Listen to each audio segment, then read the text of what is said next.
안녕하세요. 저는 경기도 광주에 살고 있고 건축 디자이너로 일을 하고 있는 36살 남성입니다. 얼마 전까지는 프로젝트 때문에 회사에서 밤샘 근무도 하고 바쁜 시간을 보냈어요. 이제는 조금 쉬고 싶다는 생각을 해서 회사를 나와 프리랜서로 근무 중에 있어요.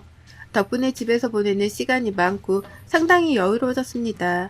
그래도 제가 직접 디자인은 집에서 사니까 뭔가 뿌듯하기도 하네요. 제 취미 중 하나는 아침에 일어나 커피 한잔 하며 사연 채널을 챙겨 듣는 겁니다.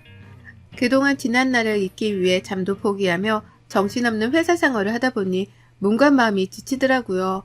광주에 내려온 지도 벌써 3년째네요. 사실 저는 3년 전 호르몬이를 여의고 그와 동시에 이혼을 했는데요. 그 사건으로 인해 제 인생에 큰 오점을 남기게 되었고 지금까지 살아온 제 발자취를 다시 되돌아보게 되었습니다. 생각해보니 그 여자를 만난 것 자체가 제 인생의 실수였어요. 제 사연을 여러분들께 들려드리면 좋을 것 같아 이렇게 글을 쓰게 되었습니다. 그럼 제 사연 시작할게요. 저는 유년 시절에 대한 기억이 별로 좋지 않아요. 어려서 불의의 사고로 아버지가 일찍 돌아가시는 바람에 어머니가 홀로 남동생과 저를 키우셨습니다. 식당 설거지, 건물 청소부터 안 해본 일이 없으셨고 어렵사리 모은 돈으로 학교 앞에서 작은 부식집을 운영하며 저희를 뒷바라지 해주셨어요. 어머니는 저희 형제가 열심히 공부해서 번듯한 직장을 잡고 평범하게 살아가길 바라셨어요. 그러면서도 저희가 하고 싶은 일이 있으면 실패든 성공이든 저희 몫이라며 잘 해보라고 응원해 주셨죠. 저는 가장 형편이 좋지 않았던 어린 시절의 기억 때문인지 집에 대한 집착이 생겼습니다. 그래서 대학도 장학금을 받으며 다녔고 건축 디자인을 전공했어요. 제가 좋아하는 집, 그리고 언젠가는 나만의 집을 만들며 살겠다는 꿈 하나 때문이었죠. 남동생은 어머니를 도와 장사를 하고 싶어 했습니다.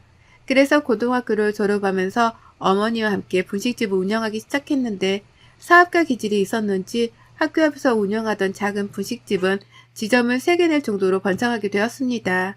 그렇게 대학생 시절부터 가정 형편이 조금은 여유로워졌고 그 덕분에 뒤늦게나마 하고 싶은 거 하며 살게 되었죠. 어머니는 평생 고생만 하시다 처음으로 해외여행도 가보시고 백화점에서 비싼 옷도 사보셨어요. 사업이 잘 된 탓에 여유자금이 많이 모아졌고 그 돈으로 건물도 사시고 넓은 집으로 이사도 갔습니다. 나중에 저희가 결혼하면 하나씩 나눠주신다고 저희 몫으로도 아파트도 구매해 주셨어요. 그러다 제가 대학을 졸업하고 우연히 강남에 있는 한 건축회사에서 근무하게 되었습니다. 디자인 감각이 좋다며 칭찬을 받던 저는 신입인데도 불구하고 프로젝트에 참여해서 좋은 성과를 내게 되었어요. 처음으로 제가 디자인에 참여한 건물이 세워지니 어찌나 뿌듯하던지요. 덕분에 사회생활을 시작한 지 얼마 안 되어 많은 인센티브도 받고 실력을 인정받게 되었습니다. 전국 건축 디자인 대회에서 입상을 하기도 하고 차근차근 커리어를 쌓아가던 중 회사 동료의 소개로 소개팅을 하게 되었어요. 이제는 슬슬 연애도 하고 결혼도 생각해야 하지 않냐면서요. 그렇게 회사 동료 그리고 그 여자와 저 이렇게 셋이 저녁 식사를 하게 되었습니다. 이런저런 이야기를 하다 보니 회사 동료가 제 자랑을 하며 저희 집이 돈이 많다는 이야기를 하더라고요. 회사 동료가 먼저 자리를 뜨고 저와 그 여자는 커피 한 잔을 더 하기로 하고 자리를 옮겼어요. 표정이 밝고 성격도 털털했던 그 여자는 저에게 이것저것 묻기 시작하더군요. 취조하는 듯한 기분이 들었지만 애프장하고 호감형이었던 그 여자에게 첫눈에 반했던 저는 있는 그대로 말을 다 해주었습니다. 지금 생각해보면 정말 바보 같은 짓이었죠. 그렇게 연락처를 주고받고 3개월 정도 만나다가 본격적인 연애를 시작하게 되었습니다. 1년 정도 연애를 하고 20대 후반에 접어들면서 여자친구는 결혼도 생각해야 하지 않냐길래 30 전에 결혼하기로 마음먹고 양가 집안에 인사를 드리기로 했습니다. 저희 엄마와 남동생은 새로운 식구가 생긴다는 것에 대한 기대감이 크셨어요. 하루빨리 가족을 만들어 안정된 삶을 살기를 바라시기도 했고요. 여자친구의 집은 평범한 그 자체였습니다.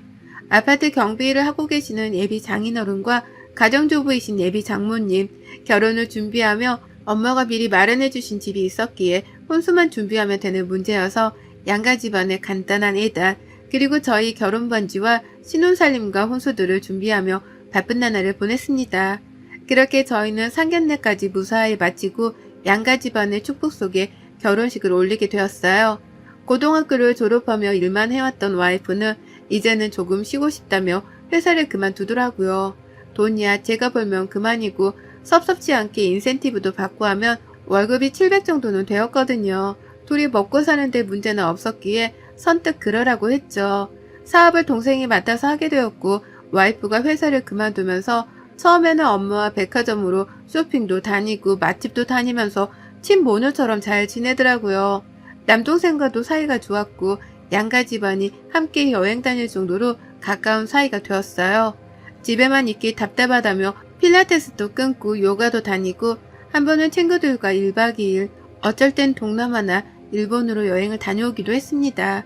그때까지만 해도 사랑하니까 집에서 내조를 잘해주니까 그 정도는 해도 되겠지 생각했어요. 하지만 시간이 지날수록 점점 사치도 과해지고 요구하는 게 늘어나더라고요. 제 월급을 관리하게 했던 제가 미친놈이었습니다. 그래도 제법 많은 돈이 모여있어야 할 제 통장이 생각지도 못할 정도의 적은 액수가 들어있더군요. 다행히 인센티브는 별도의 통장에 넣어도 관리하고 있던 탓에 그나마 다행이었죠. 집에서 살림하고 일도 안 다니는 사람이 도대체 돈을 어디에 쓰는 거야? 통장에 돈이 왜 이것밖에 없어? 매번 사먹는 것도 그렇다 쳐. 그렇다고 이렇게 돈이 없단 말이야? 당신 지금 나 돈 안 버는 주제에 쓰기만 한다고 무시하는 거야? 생각보다 돈이 얼마나 많이 드는지 알아? 나 운동도 다니고 하고 싶은 거 하라며. 그래서 여행도 다니고 사고 싶은 것도 사고 자기 것도 사오고 그러잖아. 뭐가 문제야? 쪼들리는 것도 아닌데. 여보, 내 말은 그게 아니라 어느 정도는 계획성 있게 돈을 써야 한다는 거야. 나중에라도 우리 아이 생기면 그때는 돈이 더 들어갈 텐데 아껴 써야지. 기분 나빴다며 미안해. 그럴 의도는 아니었어. 제가 너무 돈에 예민하게 구는 것 같아 몇 번의 말다툼도 있었지만 잘 넘어갔어요. 그러다 제 인생에 검은 구름이 들이오기 시작했습니다. 건강하시던 엄마가 1년에 한 번 받으시던 건강검진을 받으셨는데 췌장암 사기 판정을 받으셨어요. 평소에 여행도 잘 다니시고 젊은 사람들도 하기 힘든 크로스핏도 다니시고 건강하게 사셨거든요. 그런데 하루아침에 암 판정을 받으시니 모두가 충격이었어요.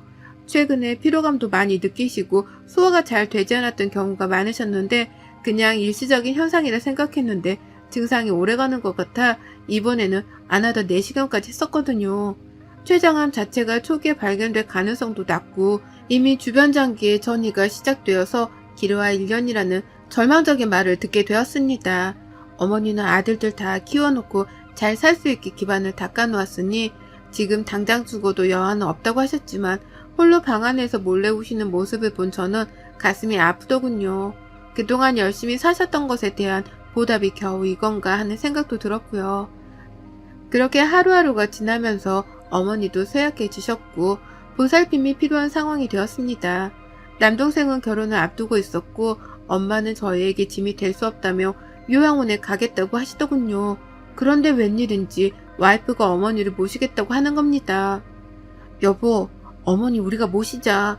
그동안 고생하신 거 다 아는데 어떻게 요양원 같은 데 보내. 어머니도 사람이고 여자신데 그래도 가족들 곁에 계시는 게 낫지. 내가 잘 돌봐드릴 테니까 걱정 마. 당신 정말 우리 엄마 잘 모실 수 있겠어? 생각해주는 것만으로도 고마운데 정말 고마워. 당신이 선뜻 모시자고 할 줄은 몰랐어. 정말 고마워. 남도 아니고 어머니시잖아. 당연히 우리가 모셔야지. 그렇게 엄마를 모시고 살게 된 저희는 정말 살뜰히 보살펴드렸습니다. 와이프도 엄마가 불편하지 않게 최대한 맞춰드리며 보양식도 해드리고 살뜰히 살피더라고요. 그렇게 반년 정도가 지났을까 와이프도 힘들 것 같아서 주말에는 내가 엄마를 케어할 테니 외출하고 오라고 했습니다. 근데 그게 잘못이었을까요? 주말마다 외출하는 건 너무나도 당연해지기 시작했습니다. 어디서 무얼 하는지 모르겠지만 제가 금요일에 퇴근하기를 목 빠지게 기다리다가 제가 오자마자 바로 나가기 일쑤였어요. 처음에는 힘드니까 그러려니 했는데 점점 시간이 지날수록 저는 찜찜함을 감추지 못했죠. 그러다 엄마의 상태가 갑자기 안 좋아져서 중환자실에 입원하게 되셨어요. 갑자기 혈압이 오른다거나 구토를 자주 하시기도 해서 상당히 지쳐 계셨거든요. 의사는 말기 환자의 흔한 증상인데 몸이 많이 쇠약해져 있는 상태다 보니 입원해서 경과를 지켜봐야 한다고 했습니다. 최악의 경우 마음의 준비까지 해야 한다는 말에 저희는 엄마를 잃을까 겁이 났어요. 그러는 와중에도 와이프는 꾸준히 주말마다 어디론가 가서 휴식을 즐기다 왔습니다. 엄마가 언제 돌아가실지 모르는 상황에 주말마다 연락까지 끊기다시피 하며 시간을 보내고 오는 와이프가 이제는 조금 미워지기 시작하더라고요. 그래도 좋은 게 좋은 거라고 남동생도 그동안 형수 고생했으니 냅두라길래 겨우 참았죠. 어느 날이었습니다. 남동생도 장사 때문에 병원에 오지 못하고 제가 회사에 급한 일이 생겨 주말에 출근을 해야 했어요. 간병인에게 엄마를 맡기고 회사에 출근해서 일을 하고 있는데 같이 근무하는 회사 동료에게 연락이 오는 겁니다. 여보세요, 김 팀장님? 주말에 무슨 일이세요? 지난번 말씀해주신 디자인 어제 보내드렸는데 문제 있나요? 아니, 그게 아니라 혹시 박 팀장 지금 어디야? 저요? 저는 회사죠. 지난번에 신입들 디자인 대회 나간다고 회사에서 자체 심의한다고 한 것 때문에 검토하러 나왔죠. 왜 그러세요? 아, 내가 그럼 잘못 봤나? 아니, 나 지금 여기 강원도거든. 근데 박 팀장 와이프를 봤거든? 왜 남자랑 지나가길래 박 팀장인 줄 알고 봤는데 박 팀장은 회사라고 하고 내가 잘못 봤나 봐. 제 와이프요? 친구들이랑 여행 간다고 했는데 친구들이랑 갔나 보네요. 어디 가는지까지는 제가 신경을 못 써서요. 이런 말 미안한데 친구들이랑 온 건 아닌 것 같아. 같이 있던 남자도 얼굴이 익숙하고 어디서 많이 본 것 같단 말이지. 근데 선글라스를 쓰고 있어서 긴가민가 해. 재수 씨는 분명해. 내가 사진까지 찍었다니까? 박 팀장, 혹시 와이프가 바람 피고 있는 거 아니야? 내가 관여할 문제는 아니지만 보통 사이가 아닌 것 같아서. 무슨 말이세요? 제 와이프가 무슨 바람이에요? 아닐 거예요. 그렇게 전화를 끊고 사진을 전송받았는데 그 사진을 보고 그 자리에서 굳어버리고 말았습니다. 사진 속 여자는 제 와이프가 분명했어요. 그리고 그 옆에는 와이프를 소개해준 회사 동료였던 사람이 있던 겁니다. 사실 저에게 와이프를 소개시켜주고 얼마 뒤 개인 사정으로 퇴사를 했거든요. 몇 번을 둘러봐도 사진 속 남자는 그때 그 남자가 분명했습니다. 팔에 손목까지 이어지는 타투가 있었는데 그걸 보고 확신했죠. 끓어오르는 분노를 겨우겨우 삭히고 마음을 가라앉히기 위해 물까지 벌컥벌컥 마셨습니다. 사진 한 장으로는 확실하게 단정짓기 어려웠기 때문에 며칠을 고민하다 남동생에게 이 사실을 알렸어요. 남동생도 처음에는 형수가 그럴 리가 없다며 못 믿겠다고 했지만 혹시 모르니 증거를 남겨야 한다고 했습니다. 평소 확인을 잘 하지 않던 차에 블랙박스부터 확인해보자고 했죠. 집과 회사가 가까웠기 때문에 가끔 제가 운전하는 거 말고는 주로 와이프가 타고 다녔기 때문이죠. 남동생과 같이 확인을 하는데 정말 낯뜨거워 죽는 줄 알았습니다. 사랑한다느니 언제 이혼할 거냐는 둥 대화가 녹음되어 있었고 스킨십을 하면 냈던 소리도 모두 녹음이 되어 있더라고요. 좀 더 확실한 증거가 필요했기에 남동생과 저는 집에 아무도 모르게 홈캠까지 달았습니다. 평일에는 제가 회사와 병원 그리고 남동생 집으로 오가며 어머니를 간호했던 탓에 집에는 거의 어쩌다 한번 속옷이나 옷가지를 갈아입기 위해 가기 일쑤였거든요. 설마설마 하는 마음으로 홈캠까지 설치하고 확실한 증거가 생길 때까지 이를 악물고 견뎠습니다. 알고 보니 그동안 주말마다 그 남자를 만나 여행을 다녔던 겁니다. 와이프에게 따로 발급해주었던 카드 3번 내역을 조회해보는데 호텔이며 뭐며 안 간 곳이 없더라고요. 그동안 이 카드 내용만 봐도 알 수 있었을 건데 사는 게 바쁘다 보니 이런 것까지 신경 쓸 여유가 없었네요. 그 사이에 일반 병실로 옮겨진 지 일주일 만에 엄마의 상태가 급격히 악화되어 다시 중환자실로 옮기셨고 사경을 헤매셨어요. 마음의 준비를 하라는 의사의 말에 남동생과 저는 병원에서 거의 살다시피 했어요. 남동생도 가게를 직원에게 맡겨두고 항상 엄마 곁을 지켰습니다. 그 와중에도 주말이 되면 와이프는 친구들을 만나는지 그놈을 만나는지 알 수가 없었지만 자리를 비웠죠. 어느 때처럼 주말에 친정으로 가서 쉬고 오겠다며 나가더라고요. 남동생과 병원 식당에서 저녁을 해결하고 휴대폰에 연결해둔 홈캠을 우연히 보게 되었어요. 분명 친정에 간다고 했던 와이프는 집에 있었고 침대에 누워 TV를 보다가 휴대폰도 하다가 그러더라고요. 뭐 별거 안 하네 하고 휴대폰을 끄려는 찰나 와이프 옆에 누군가 눕는 겁니다. 경악을 금치 못했어요. 곧이어 그 남자와 와이프가 침대에서 뒹구는데 정말 피가 거꾸로 솟더라고요. 신혼집 안방에서 보는 그 모습에 온몸이 덜덜 떨렸습니다. 남동생은 왜 그러냐며 저와 휴대폰을 번갈아 보더니 아무 말도 하지 못하더라고요.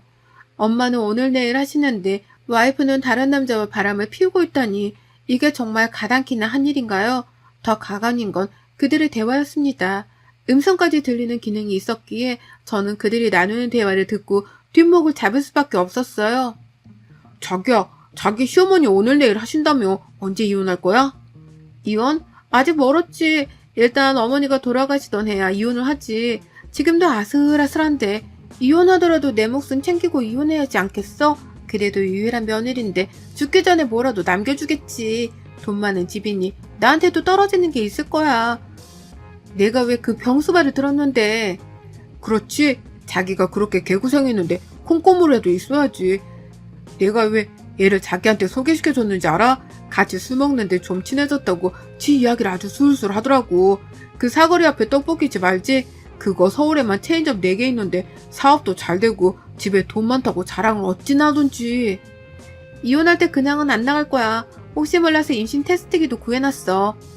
역시 우리 자기는 돈 만지던 사람이라 그런가 똑똑하단 말이야. 한몫 챙겨서 빨리 뜨자. 저는 모든 영상과 와이프가 썼던 카드 내역을 다 모았습니다.